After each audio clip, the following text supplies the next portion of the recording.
गुलज़ार उर्दू 11वीं जमात के लिए उर्दू निसाब लाज़मी 2019 के मुताबिक आज़माइशी अशात सिंध टेक्स्ट बुक बोर्ड।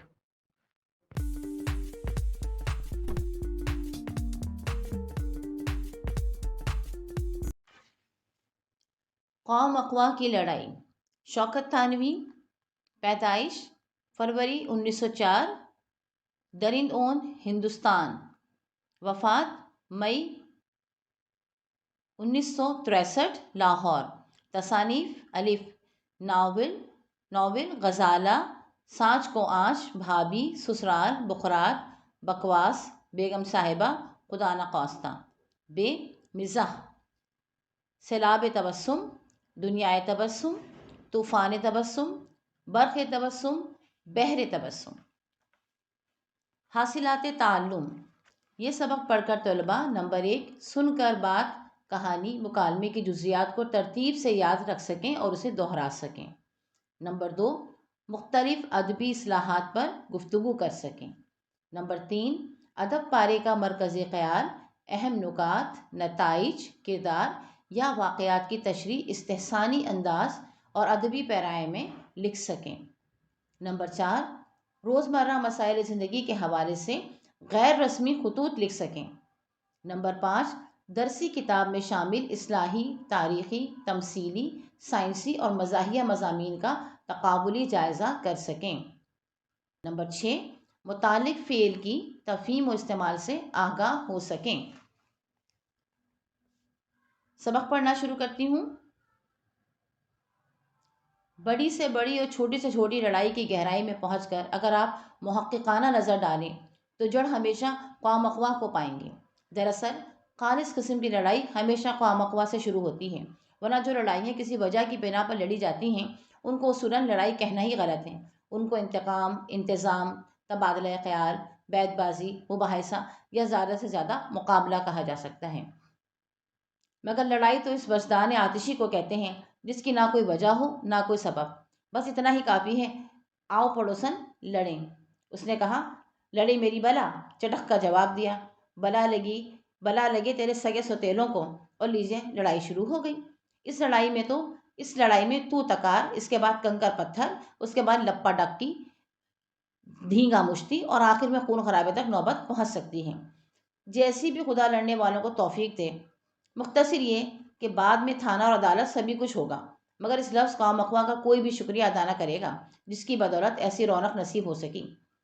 ईमानदारी की बात तो यह है कि लड़ाई का मज़ा भी कौम अक़वा की लड़ाई में है, यानी लड़ने का वहम गुमान भी नहीं है, बल्कि दो लड़ने वालों को तमाशाई की हैसियत से देखकर इबरत हासिल कर रहे हैं कि ला हौला वला कुव्वत, ये भी कोई इंसानियत है कि सरेराह बेबात की बात पर ये दोनों हंगामा बर्पा किए हुए हैं। न बाप दादा की इज्जत का ख्याल, न अपने सफ़ेद पोश होने का होश, कितनी शर्म की बात है। अपने करीब ही एक और साहब को इसी तरह इबरत हासिल करते हुए देखा तो उनसे कह दिया, रोना आता है इस नासमझी पर, आखिर ऐसे लड़ने की कौन सी बात थी। इस साहब ने गरज कर हम पर बरसते हुए कहा, जी हाँ, कोई बात ही न थी। हमने कहा, माफ़ कीजिएगा, मेरा मतलब है, बात काट कर बोले, रहने भी दो, चले हैं वहाँ से मतलब लेकर। हमने उनके मुंह न लगते हुए एक और साहब से कह दिया कि ज़रा मुलाहिज़ा फरमाइए आपकी तेज़ी। ये सुनना था कि वही साहब जो आपे से बाहर हुए जा रहे थे एकदम आस्तीने चढ़ाकर सामने ही तो आ गए। तेज़ी तेज़ी कहो तो दिखा दूँ। ये सारा मलमा यही उतार कर न रख दिया हो तो नाम बदल देना। 2.5 गज की मार्किन का पतलून क्या पहन लिया है कि औकात भूल गए। अब आखिर कहाँ तक जब्त करते जोश में कह बैठे कि ज़बान संभाल कर बात करो जी। वह साहब गोया मुंतज़िर ही थे। ज़बान तो खैर संभाल ली मगर खुद को ना संभाल सके और झपटे इस तरह गोया मार ही डालेंगे। मगर खुदा भला करे बीच बचाव करने वालों का। कुछ उनको पकड़ कर ले गए, कुछ हमको चिमकारते हुए आगे बढ़े। जो लड़ाई पहले से हो रही थी उसका क्या नतीजा हुआ, मगर ये कौम अक़वा की लड़ाई कौम अक़वा शुरू होकर कौम अक़वा ही ख़त्म हो गई। बहरहाल इस वक्त ना सही मगर अब इस लड़ाई के मुतालिक जितना गौर करते हैं इसी कदर तबीयत खुश होती है कि हाँ, ये थी खालिस लड़ाई जो दो बेलौस लड़ने वालों के दरमियान किसी मकसद या गर्ज से नहीं बल्कि लड़ाई के आर्ट की खिदमत के तौर पर हम दोनों लड़े। मगर अफसोस कि दुनिया से हमारी ये खिदमत न देखी जा सकी और लोगों ने बीच बचाव कर दिया, वरना हम दोनों में से एक फ़न की इस बेलौस खिदमत में मर कर लड़ाई की तारीख में जिंदा रह जाता और आने वाली नस्लें इस शहीद फ़न का नाम इज़्ज़त और एहतराम से लेती। कौम अक़वा की लड़ाई का थोड़ा बहुत तजुर्बा तो खैर सबको होगा, मगर हमने इस फन में ख़ास तौर पर रियाज़ किया है।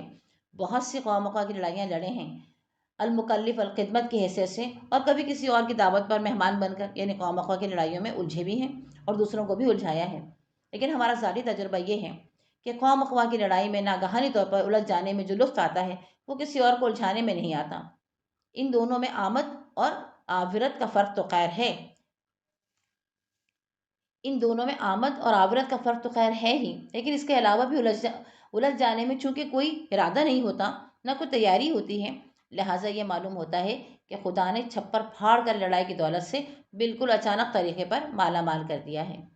उलझाने में ये बात नहीं है, इसमें तो अपनी तरफ से इरादा किया, मानी एक किस्म का यकीन सा होता है कि लड़ेंगे और लड़कर रहेंगे। इस मौके पर रह रह कर दावत की तशबीह जहन में आ रही है कि दावत करने वाले को ज़्यादा लुत्फ़ नहीं आता, बल्कि दावत में हिस्सा लेने वाले को लुत्फ़ आता है। बहरहाल, जो कुछ भी हो, कौम अक़वा की लड़ाई की कितनी लाजवाब मिसाल मिली है। अब आप ही बताइए कि इस तरह नागाहानी तौर पर अपने को लड़ाई में घिरा हुआ पाकर किसको हैरत ना होगी। दरअसल इस किस्म के मौक़ों पर समझ ही में नहीं आता कि लड़ाई के दाई को किस तरह समझाया जाए कि भाई, हम लड़ना बिल्कुल नहीं चाहते, और आप लाख समझाएं तो भी वो अपने इखलाक से मजबूर होकर आपको इस दावत में शिरकत पर मजबूर कर ही देता है। अब रह गया है उलझाना। इसके मुतालिक हम इस नतीजे पर पहुंचे हैं कि वो दरअसल नतीजा होता है किसी और गुस्से का। यानी जब इंसान का बस धोबी पर नहीं चलता तो वह गधों की तलाश में निकलता है कि उनके कान मरोड़े। मसलन दफ्तर में साहब ने किसी बात पर झाड़ डाली, अफसर से मातहत क्या कह सकता है, खून के घूंट पीकर रह जाएगा। मगर तुर्की ब तुर्की जवाब देने का वो जज्बा जो मुबादा फैज़ हर अफसर और मातहत किस्म के इंसान को यकसा तौर पर अता फरमाया है, दिमाग में चक्कर खा खा कर रह जाता है। तबीयत मुश्तइल होती है, इश्तियाल बहाने ढूंढता है, और इस बहाने को आखिरकार वही मिलता है जिसको हम आप कौम अक़वा कहते हैं। चुनांचे वो दफ्तर की चारदीवारी तक तो बामुश्किल सब्र और ज़ब्त से काम लेता है, मगर घर की चारदीवारी में कदम रखते ही जंगजू बन जाता है। जिस दिन से ये नौकरी मिली है, तुम्हारे भाई साहब बराबर ताने देते हैं, जब देखिए मुबारकबाद, जब देखिए मुबारकबाद। जले ही जाते हैं बेचारे, और खुद हाल ये है कि ना काम के ना काज के, ढेर भर अनाज के। गरीब बीवी के मुंह में भी जबान होती है, अगर कुछ बोल दें तो क़यामत आ गई। बर्तन टूटे, कपड़े फटे, गड़े मुर्दे उखड़े, और आखिर में दरवाजे पर बीवी की डोली आ गई मैके जाने के लिए। इस किस्म के उलझावे में उलझाने वाले को बाद में नदामत भी हुआ करती है, और उसकी समझ में ये बात खुद आ जाती है कि यह कौम अक़वा की लड़ाई थी। दरअसल यही एहसास सबसे ज़्यादा कमज़ोर पहलू है, जिससे लड़ाई का सारा मज़ा किरकिरा हो जाता है। लड़ाई को एहसास और समझ से क्या सरोकार। ये बात उलझने वाली सूरत में नहीं होती, लिहाजा हमारे नज़दीक वही तरीका अफजल है। माकूस लाहौरियात। माकूस अस लाहौरियात। फरहंग, विजदान आतिशी, अंदरूनी एकसाहत, लड़ने की ख्वाहिश, लप्पा डक्की, थप्पड़ और घूंसे हाथापाई, धींगा मुश्ती, हाथापाई, सफ़ेद पोश, वज़ादार, आपे से बाहर होना, काबू से बाहर होना, संभाले ना संभलना, आस्तीने, आस्तीन चढ़ाना, लड़ने के लिए तैयार होना, लड़ाई के लिए खड़े हो जाना, मलमा, दिखावा, बनावट, वज़ादारी, मार्किन, दराज किस्म का अमेरिका का बना हुआ कपड़ा, चिमकारना, दिलासा देना, प्यार करना, गम खाना, बर्दाश्त करना, गुस्सा ज़ब्त करना, दरगुजर करना, रियाज करना, मश्क, एक ही अमल को बार बार दोहराना ताकि महारत हासिल हो। अलमुकल्लिफ़ अलखिदमत, खिदमत की तकलीफ़ उठाने वाला, खिदमत करने वाला। आमद, बे इरादा कुछ हो जाना। आवृत, इरादे के तहत कुछ करना। छप्पर फाड़ कर देना, कसरत से देना, बेमेहनत अता करना। दाई, दाई, दावत देने वाला। तुर्की ब तुर्की, बराबर का, जैसा सवाल वैसा जवाब। मुब्दाए फैज़, जहाँ से फैज़ मिलता हो, फैज़ पहुँचाने वाला। गड़े मुर्दे उखाड़ना, माजी के झगड़े ताज़ा करना, ख़त्म हो जाने वाले तनाज़े फिर से उठाना।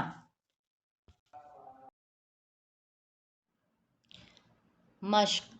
सवाल नंबर 1, दर्ज झेल सवालात के जवाब दीजिए। अलिफ, कौम अक़वा की लड़ाई से मुसन्निफ़ की क्या मुराद है।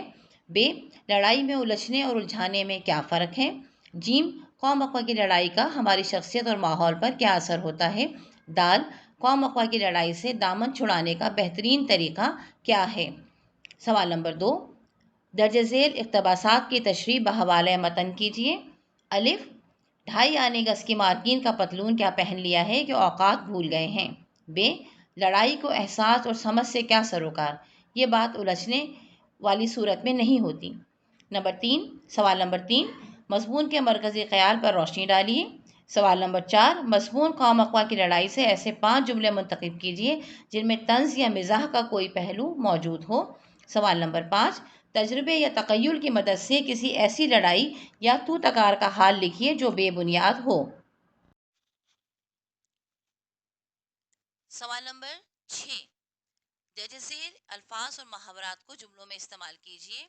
وہم و گمان، سرے راہ، مبدأ فیض، ناگاہ، بے لوث، ناگہانی، خون کے گھونٹ پی کر رہ جانا، ترکی بترکی جواب دینا، گڑے مردے اکھیڑنا، آپے سے باہر ہونا۔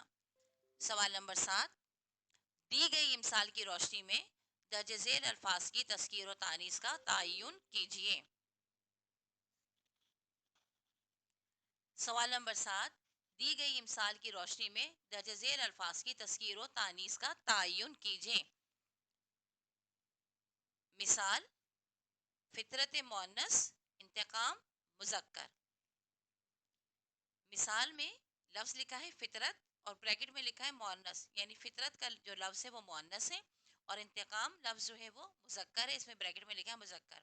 اب یہ الفاظ دیے گئے ہیں جن کو کہ آپ نے اسی طرح سے لکھنا ہے۔ الفاظ ہیں مباحثہ، لپا ڈکی، رونق، انسانیت، ہنگامہ، طبیعت، تجربہ، لطف، اخلاق، سروکار۔ سوال نمبر 8، درست جواب پر صحیح کا نشان لگائیے۔ نمبر 1، لڑائی ہمیشہ شروع ہوتی ہے الف، لپا ڈکی سے، لپا ڈکی سے، ب، قوم اقوا سے، جیم تو تکار سے، دال مار پیٹ سے۔ نمبر 2، آپے سے باہر ہونا ہے الف، ضرب المثل، بے روزمرہ، جیم محاورہ، دال تشبیہ۔ نمبر 3، طنز کا مقصد ہونا چاہیے الف، لڑائی، ب، تکرار، جیم اصلاح، دال ایذا رسانی۔ نمبر 4، خون کے گھونٹ پی کر رہ جانا الف، محاورہ ہے، ب، روزمرہ ہے، جیم ضرب المثل ہے، دال تلمیح ہے۔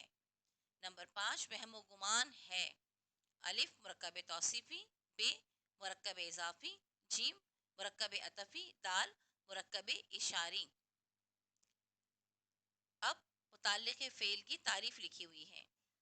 عرفان نے کتاب خریدی، عرفان نے بازار سے کتاب خریدی، عرفان نے کل بازار سے کتاب خریدی۔ مذکورہ جملوں کا اگر جائزہ لیا جائے تو معلوم ہوتا ہے کہ پہلے جملے میں عرفان فاعل ہے، کتاب مفعول اور خریدی فعل ہے۔ دوسرے جملے میں فعل کی وضاحت کرتے ہوئے بتایا گیا ہے کہ کتاب خریدنے کا کام بازار سے کیا گیا ہے، جبکہ تیسرے جملے میں مزید وضاحت کرتے ہوئے بتایا گیا ہے کہ کتاب آج نہیں بلکہ کل خریدی گئی ہے۔ وہ تمام الفاظ جو فعل کے معنوں کی وضاحت کرتے ہیں متعلق فعل کہلاتے ہیں۔ ان جملوں میں بازار سے اور کل متعلقات فعل ہیں، جبکہ نے علامت کا فاعل ہے۔ سوال نمبر 9، متعلق فاعل پر مشتمل 5 جملے تحریر کیجیے۔ سرگرمیاں، طلبہ قوم اقوا کی لڑائی پر ایک خاکہ تیار کر کے کلاس میں پیش کریں گے۔ طلبہ صلح صفائی اور اتحاد و اتفاق کے فوائد پر کمرہ جماعت میں اظہار خیال کریں گے۔ طلبہ اپنے الفاظ میں اس تنزیہ مضمون کا حقیقی مقصد بیان کریں گے۔ طلبہ درسی کتاب میں شامل اصلاحی، تمثیلی، سائنسی اور مزاحیہ مضامین کا تقابلی جائزہ پیش کریں گے۔ طنز و مزاح زندگی کی ناہمواریوں اور مزے کا قید صورتحال کو دلچسپ انداز میں پیش کرنے کا اسلوب ہے۔ طنز میں مزاح کی آمیزش سے تلخی میں کمی آ جاتی ہے۔ برائے اساتذہ، پہلے طلبہ کو عبارت فہمی کا موقع دیجیے، پھر تقریری طریقہ اختیار کرتے ہوئے تعمیری باز رسی فراہم کیجیے۔ طلبہ کو طنز و مزاح کا فرق بتائیے۔ طلبہ کو بتائیے کہ طنز و مزاح کی شمولیت سے ہماری گفتگو دلچسپ اور پراثر ہو جاتی ہے۔ طلبہ کو درسی کتاب میں شامل مضامین کی نوعیت بتائیے اور ان کے درمیان فرق سے آگاہ کیجیے۔ طلبہ کو اردو کے معروف طنز و مزاح نگاروں کے شہپارے پڑھنے کی طرف متوجہ کیجیے۔ ہمارے اس چینل کو لائک کیجیے، شیئر کیجیے اور سبسکرائب کیجیے تاکہ اسی طرح کی مفید ویڈیوز آپ کو ملتی رہیں۔